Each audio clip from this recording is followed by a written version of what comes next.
Welcome to Someone Like Me, the official podcast for End Slavery Tennessee. I'm your host, Leslie Eiler-Thompson, with founder Derry Smith and a very special guest.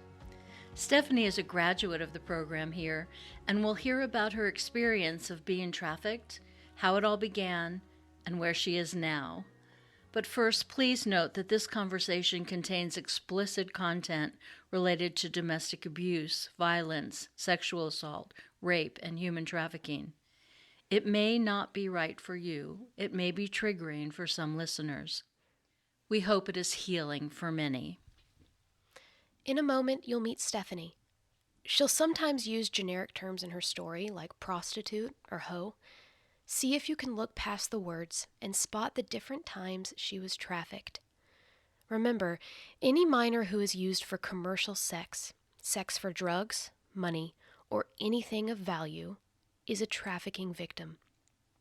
For those 18 and over, force, fraud, or coercion must be present for it to be classified as trafficking.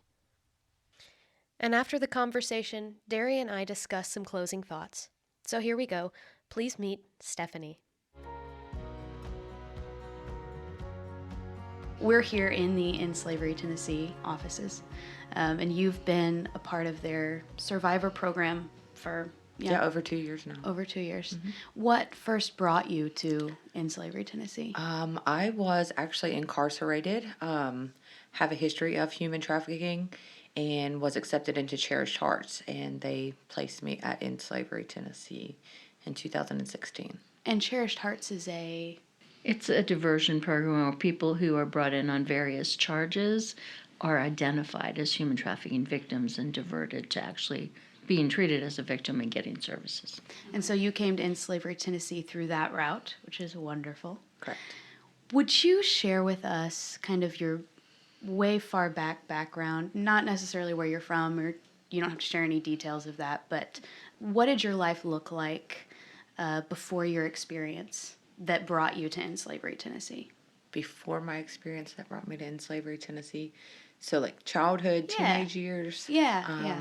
As a child, wasn't very, well, to me, I guess it was normal because it's the only thing that I knew, but I had an alcoholic father and a mother who struggled with addiction. Mm-hmm. My father left when I was 2 years old, and not only did my mother struggle with addiction, but she, I guess she sought out different men. So there would be random men who would stay the night. I know she got married about 5 times, so there was sexual abuse from some of those men. My mother was very emotionally detached, sometimes not even physically present. I remember at one point I was maybe 12 years old and left in charge of my brother and sister for 2 weeks. And wow. She went on a rendezvous with one of her biker husbands, and we had ramen noodles for 2 weeks. So... And how old were you when she left you with them? I was 12 at that time. I remember that one incident in particular. But, I mean, all the way from as far back as I can remember, it was always different guys, her not being there, me being left in charge of my brother and sister. And then, of course, when a child does not have supervision, they tend to get in things that they, shouldn't. 14, 15-year-old should not have been doing the things that I was doing at that age. I think I started using drugs at the age of 14. My mother allowed this. I remember she would have bags of Valiums, and I would sit and help her count them out into bags of 50. She would allow me to do cocaine. By the age of 17, I had already smoked crack with my mother. And that went on for a long time like that. Thank God she's got about 14 years clean now, and she's a different person. So. Wow. What started her process of becoming a different person? Her process of becoming a different person is she actually, there was another girl with a similar story to mine who had robbed her pimp and went and found my mother, and they went to a hotel room, and when they found her, they came in the hotel room, and what they did to that girl just scared my mom straight, basically. So she left that life alone. I feel like I was about 18 at that time, so it was different because, I was used to being out there and being able to come to my mom's house and get high or even though that's not normal, but it was still, my mom was there and I could rely on her for certain things. And then all of a sudden she was just gone. And then I felt I was all alone out there. Did that disrupt your thinking and what you were doing, or? No, I had seen stuff like that, had been through stuff like that. Very severe beatings. It's just, I feel like I was desensitized at that point to a lot of stuff. So we're about at 18? Yeah, say 18. And then I did my first 2 years in county jail, day for day. Took a charge for my so-called boyfriend who sold drugs. Got out and he wasn't there for me.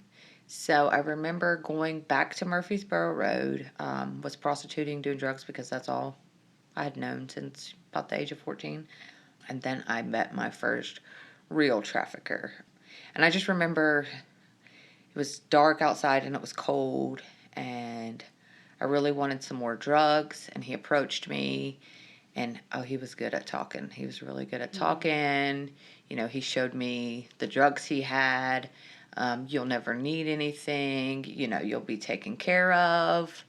Are these sorts of things that are used a lot in this sort of, to get women to come along with them? Are these the sorts of things that are seen a lot? Definitely, yes. Especially if the woman is using drugs, that's a big tactic. And then, so I agreed. We went across the street to a hotel room. I don't know whose hotel room it was. I know we went in. There was another guy in there, and then it was him, me, and another girl that he had already. I don't know, how should we call these girls?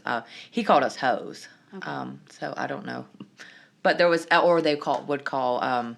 So if a pimp had more than one girl, the other girl would be your wife-in-law. This was the terminology that a pimp used, or your and then we were his hoes.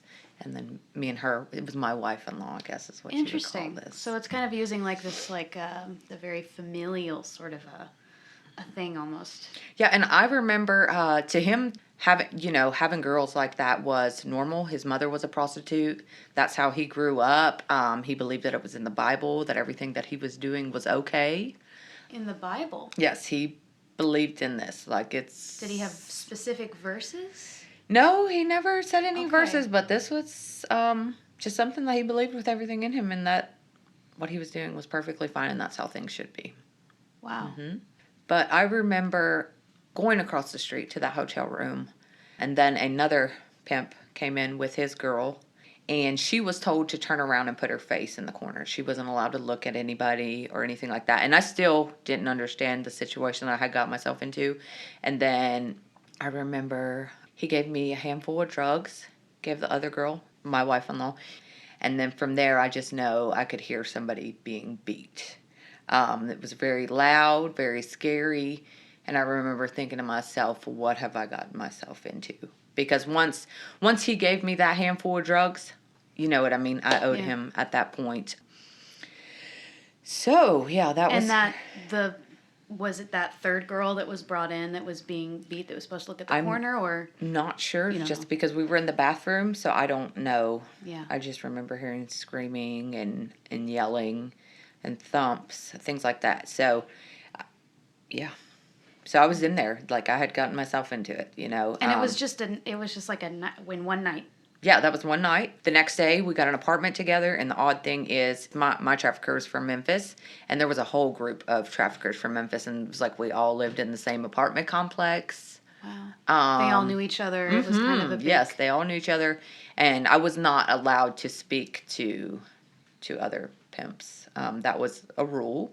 So there, of course, were other pimps who would try to get you to break those rules or try to get you in trouble or try to say things. One in particular who I was very intimidated by would always do things or try to cause issues for me. But we got that apartment, and there was 3 girls and him. We lived there. I had I don't know if you would call this a quota, but I had to bring home $500 a day. And if you did not bring $500 a day, you would get beat But I remember waking up in the morning, you would get your drugs that you needed to get you up and get you motivated, and then you were to go get your money and bring that home. So the drugs were to not only to kind of hold it over your head, but also to get you physically awake and doing the thing. Yep, it was called a wake up. A wake up. Yep, here's your wake up.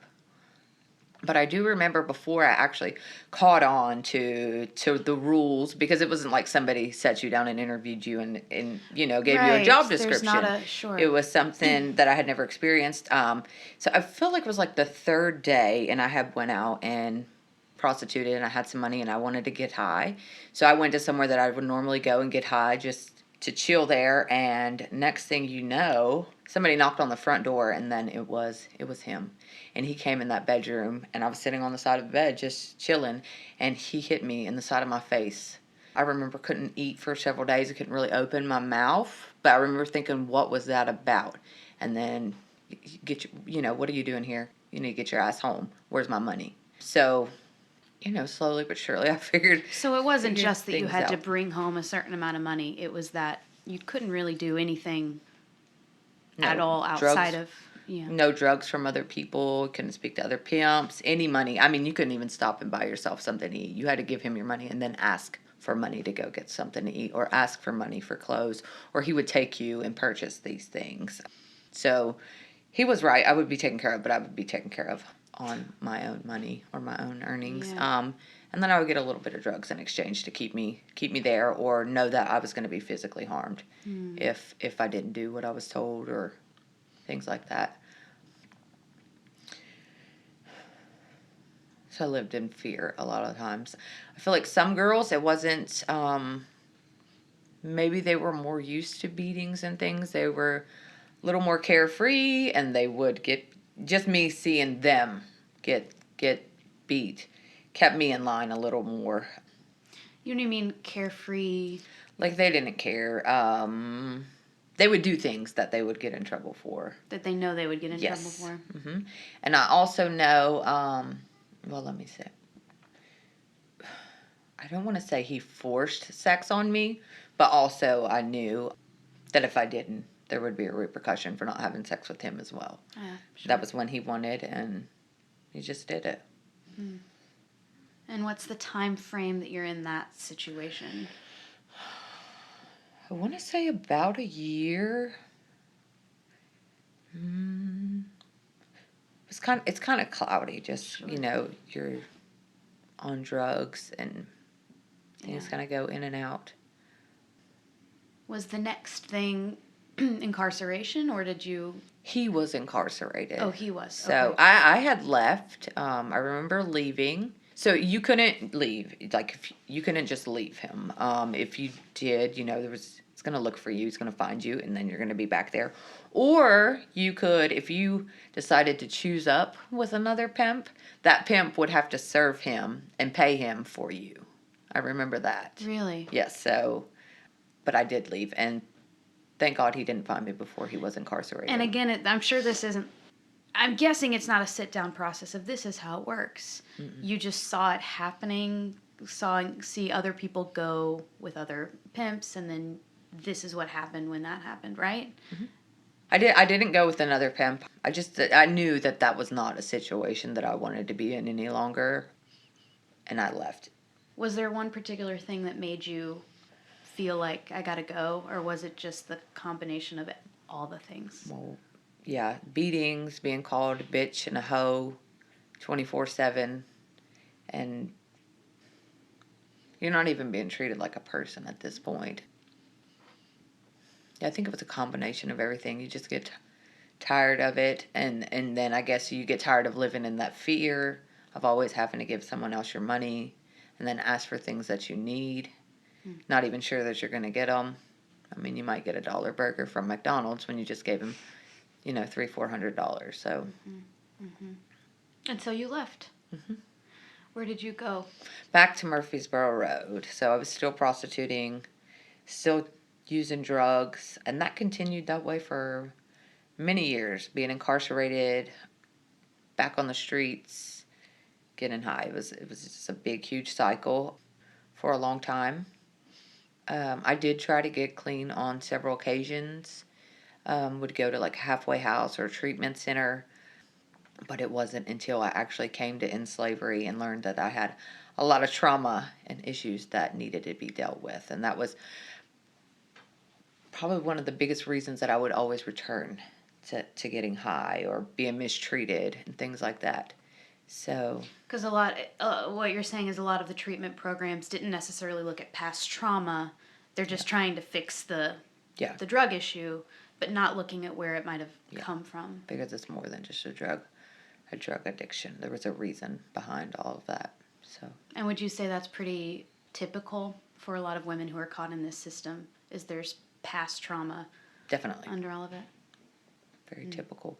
I see it a lot, and I guess I'm a little bit more, my eyes are open more to that because I've that was part of my personal process, and I see people don't just decide, hey, I want to be out here, smoking crack, selling my body, and giving my money up just because that's something cool to do. There's an issue in there that you're trying not to deal with or feel, and you may not even know what it is. I think that's the key in why these conversations are so important is because it changes the way we see people. It changes the way we would see someone who before we might have thought exactly what you just said. That person's just making the choice to do this or, but there's deep, for all of us, we have deep-seated things that play out in very sometimes destructive ways and get caught up in systems and things like that. So you came here to end slavery, Tennessee. Mm-hmm. What did that survivor program look like? That survivor program, when I first got there, was not very receptive. I was very miserable, angry, upset. I hated everybody. But Why that was do you think that is? just because I wasn't happy with myself. I didn't love myself. So I just took that out on everybody else. Because it's hard to say, oh, you're mad at yourself or you don't love yourself, so you mistreat other people or they're the problem. You know what I mean? But really I was my own worst enemy at that point. I was very rude to a lot of staff. Let's just say they did not give me the reaction that I was used to. Being in the streets, dealing with other women. These women really cared for me. So you're saying the women on the streets. How did you all interact with each other? Your wife-in-laws? Is that what the phrase was? What was that? What were those relationships Well, like? they were it wasn't like a friendly, you're my friend. There was a lot of backstabbing, a lot of stealing from each other, trying to make the other look bad. It was not a good relationship. A lot of, you always had to outdo the other one, whether if that was lying on her or whatever. And So you I come was here used to being aggressive with other women. That's what I was used to. Being aggressive, always defensive, because nobody had your back in the streets. and that's a stark change from coming to a place where everyone has your back in every way. Yes. At first I feel like there's no way that these people can be this nice or this caring, or they are not paying them enough money I just couldn't wrap my mind around another human actually caring for me like that and being that kind and giving to me and letting me go through the process that I needed to get out the anger. Like, I disrespected some of the staff. I really did disrespect some staff, and I that was just part of my process, and they never, I don't know. I was not a happy person. Sure. I was not a healthy person, and I took that out on people who really did care for me. Mm-hmm. Until I learned how to start loving myself, respecting myself, and with that came the ability to treat others well. Mm-hmm. To treat them like they were treating me. It's a good lesson for all of us. Yeah. Treating each other well has a lot to do with the way that we treat ourselves. That makes a big impact. That approach worked really well with me. Not at first. At first I was like, this is fake. This is a big show, but it's not. But it worked. It worked. The staff is very trauma informed. They get it. Now I see newer survivors or other women, just like I was, and I'm like, oh, if that was me, I would not just sit there all quiet. But that's what we need. That's what we need. Because it sounds like you didn't have any time to make your own decisions. You didn't have any time to just sit in a room with no one needing you somewhere now, and having that space to reintegrate to be a free person, a person who can make their own choices and stand on their own 2 feet. And to feel safe. That was a big one. You feel safe there. That was one of the first things I learned starting in this world, is that the point at which a survivor looked at me and cussed me up and down was like a triumph, because that meant they trusted me enough to try and see if I was going to still love them or still be there or not, when I got to see what they were really like. I think we all do that kind of stuff, like, well, if you knew what I was really like. So anyway, that's my perspective. Yeah, from there's the sort other of side an the table. unfolding of, because I'm sure on the surface it's a very clammed up, because that's what you've had to do, and that's what we kind of all have to do when we're in difficult situations. But then to be able to unfold is probably a really good sign of healthy settings and safety. So you went through the Survivor program. Looking back now on your experience, what are some things you would say to younger people? If you could wrap it all up into something, what would you say to young people? When you say young people, do you mean like young women coming into the program, or just young people? Young people like in their 10s and 12s who might be in a situation that might lead to that. I feel like that's a hard one because I never had that, so I don't know what would have helped me at that time. I don't know. Going into the program. Going into the program, I definitely, and I feel like I've said this to some women, that it's definitely worth it. Just be patient, and it's going to hurt a lot more before it gets better. To just stick with it and know that everything's going to be okay. Yeah. What do you think are the most common misperceptions or mistakes people make when they think about this in our country? Human trafficking? Yeah. That it doesn't happen, first of all. That's something you see in other countries. It happens here all day, every day. That would be the number one thing, is that it is here. There is this sort of idea that it's happening overseas and this is terrible and all the things. It is in your backyard. It is happening all around you. Whether you're aware of it or not, it's still going on. And it's people's lives. I think that's what's striking me as I'm talking to you, is you lived in a community where seemingly probably everyone was doing this. You lived in an apartment complex where you had, I'm using quote marks here, you can't see it, families, this sort of very communal feeling structure. Where did it feel like everyone was doing it when you were in that world? There, yes. Not everyone, but there were the girls that were and the guys that were. Yeah, but there was a sense that other people were doing it too. It's not like you were isolated. Mm-hmm. And that shows how vast this whole thing is and how pervasive it is. Mm-hmm. And I don't feel like I don't know how to say this, but I feel like there's a missing piece. Like, they do these sting operations, and, you've got this priest or this police officer or this John or that John, that's soliciting sex with a woman. And it's not just the traffickers, but it's also these Johns. And it's people that you would never expect. A lot of times it goes unknown for a long time until, they do a sting, and it's like, oh, wow. So the people, you're saying there's a missing link for people understanding that not only is it happening in terms of there are women who are being mistreated, but there are men in your community that are soliciting them. Exactly. And I think that's a really big key takeaway, is it's not just that people are being exploited. It's that normal, again, quotes, air quotes, normal people in our communities that we wouldn't even expect are the ones that are perpetuating this process. Mm-hmm. Yes. That's a very important takeaway. So now looking ahead, what do you see for yourself in the next 5-10 years? I know you just got a full-time job, I did. which is awesome. Yes. New full-time jobs are always so fun. Yeah. Also a little intimidating, I'm sure. It is. I really enjoy my job. I work at a nonprofit and I give back to others. I don't know.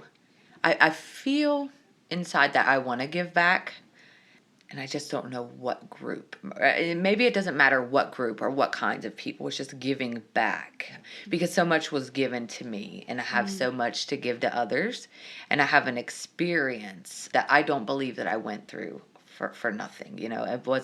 I'm not going to let that be in vain. I'm going to use that experience to empower other people, to help other people, to give back to other people. If you were talking to other places, other programs, or agencies about understanding what is effective and what isn't, and what you need and what is actually an obstacle, do you have any advice you would give?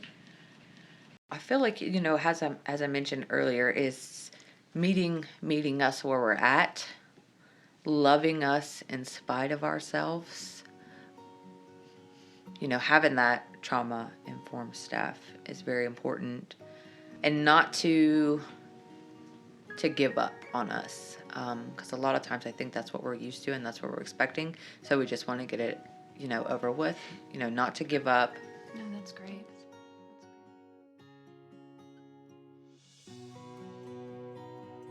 I remember being in the room for this conversation, and it was so powerful. This is the first conversation we had with a survivor. And when she talked about wanting to give back to somewhere, anywhere, because so much was given to her, and in her words, she has so much to give to others, it's just so powerful. It really is. I am touched every time I hear a survivor story, and I've heard many hundreds. She's come quite a long way. She's done a lot of hard work to get there. And after our conversation with her, I wrote a post for the End Slavery blog that I'll share more about on our next episode. But for now, let's just agree she has come a long, long way. And this is a great example of the profound service that End Slavery Tennessee provides to trafficking survivors. Now that you know more, please share this story with someone who needs to hear it. If you'd like to get involved or learn more about the issue, pop over to endslaverytn.org. Subscribe now wherever you get your podcasts so you never miss an episode. End Slavery Tennessee thanks Jones Legacy Group for their continued support and exclusive sponsorship of this first season of Someone Like Me. Executive producer is Derry Smith.